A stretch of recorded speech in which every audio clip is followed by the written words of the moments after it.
cara membedakan mana investasi emas yang benar-benar legit begitu ya dan juga bodong begitu. Betul. Itu apa aja tuh yang benar-benar jelas udah terlihat begitu dari pengalamannya Budi Said dan juga Antam.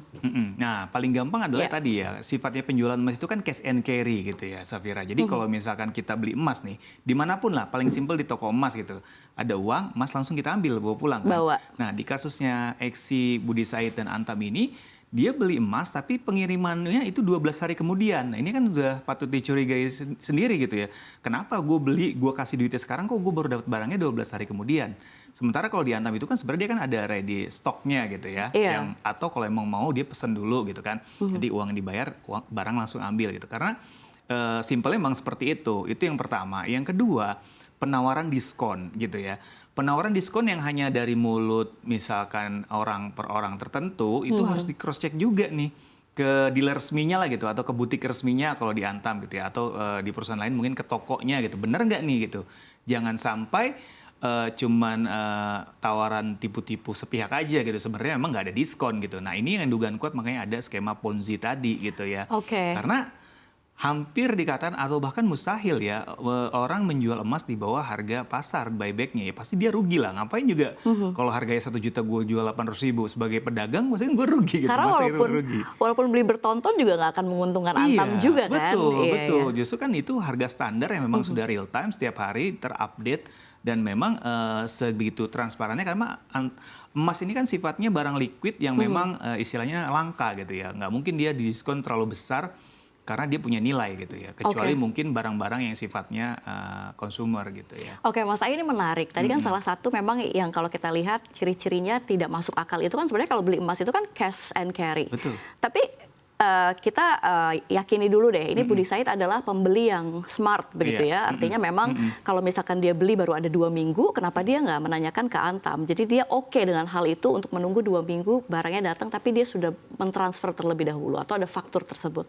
Nah, itu yang agak janggal di situ ya. Kenapa dia menerima gitu apa yang memang diucapkan oleh si Eksi ini gitu. Nah, kita nggak tahu tuh proses penawarannya seperti apa yang membuat si Budi Said ini yakin, atau mungkin ya nggak tahu juga, mungkin emang ada kerjasama atau seperti apa, kita juga nggak tahu. Ini kan persidangannya juga masih berlangsung dan memang masih banyak fakta-fakta persidangan yang harus di cross check kembali gitu ya oleh pihak pengadilan gitu.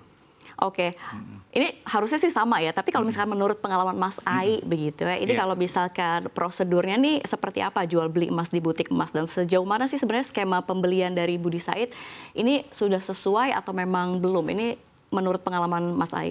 Iya, simpelnya kan kalau kita beli emas itu kan memang kita datang langsung ya ke butik atau mungkin ke toko emas atau apapun gitu ya. Kita bawa uang, ya kita beli, barangnya dikasih gitu ya. Kalaupun memang misalkan ada dia belinya dalam jumlah banyak, tiba-tiba barangnya mungkin nggak ready di toko itu atau di butik itu, pasti kan nanti ada perjanjian kapan dikirimnya. Namun yang tidak make sense ini pemberian diskonnya ini gitu. Jadi kalau di butik atau di toko emas lainnya, walaupun nanti barangnya nggak ready, nanti dikirimnya berapa hari kemudian atau berapa minggu kemudian, ya kecil kemungkinan dia memberikan diskon gitu. Jadi kalau lo mau ya udah nanti barangnya sekian karena nggak ready gitu. Tapi nggak mungkin gue kasih diskon gitu karena ya itu tadi dia pasti akan rugi gitu. Dan emas itu kan sudah ada standarnya, apalagi Antam sudah ada standarnya, harganya juga ada standarnya. Jadi kalau misalkan dia jual di bawah standar ya itu patut dicurigakan ya gitu. Memang kalau harga emas kan itu berubah-berubah setiap harinya. Karena sebenarnya Antam juga mengikuti pasar spot begitu ya untuk harganya. Jadi kalau misalkan ada perbedaan mungkin beda-beda tipis begitu ya. Iya, paling beda-beda tipis. Beda-beda tapi tipis nggak sekali. akan mungkin di bawah harga pasar gitu ya. Sampai berapa puluh persen, 20% seperti itu nggak mungkin banget terjadi begitu ya. Gitu, karena akan merugikan Antamnya sendiri gitu. Oke, baik. Ini lalu apa nih indikator atau sumber informasi tertentu yang memang dapat diandalkan untuk menilai keamanan suatu investasi emas sebelum terlibat di dalamnya juga nih? Karena jangan nekat gitu ya. Ini karena memang Anda berurusan dengan perusahaan Indonesia begitu, perusahaan terbuka Indonesia, dan juga benar-benar ini juga merupakan penipuan juga ya, bisa dibilang ya Mas Ai. Ada dugaan kuat penipuan di sini. Jadi memang kalau misalkan kita sebagai pembeli gitu ya, kalau memang ingin membeli emas gitu ya, berapapun jumlahnya, mau jumlah kecil maupun jumlah besar, ya ada baiknya kita cek dulu harganya lah gitu kan. Dan kita cek ke harga atau ke toko atau ke butik atau ke orang yang resmi gitu ya. Jangan sampai orang yang mengaku-ngaku misalkan dia bagian dari perusahaan A gitu ya, tapi dia tidak bisa membuktikan gitu kalau emang itu benar gitu. Apalagi dia menawarkan diskon yang lumayan fantastis gitu ya. Ya saya sendiri kalau misalkan ada orang yang nawarin gitu ya, emas jauh di bawah harga pasar, pasti saya beli gitu. Kenapa? Karena saya akan jual lagi dengan harga lebih tinggi dalam waktu yang instan gitu. Siapa yang nggak mau gitu kan. Makanya ini juga bahaya juga gitu. Apalagi kalau kita misalkan tergiur, tertipu, tapi kita akhirnya nggak dapat barangnya. Ini kan bahaya juga kalau ada kuat dugaan Ponzi tadi. Karena Ponzi itu kan pasti suatu saat dia akan macet putarannya kan. Ketika memang uangnya ini udah nggak bisa berputar lagi gitu. Nah ini bahaya sekali. Makanya sebagai pembeli ataupun investor kita harus lebih smart lagi ya. Lihat pembelinya, harganya, sistem atau mekanisme pembelinya seperti apa, cash and carry kalau untuk emas gitu ya.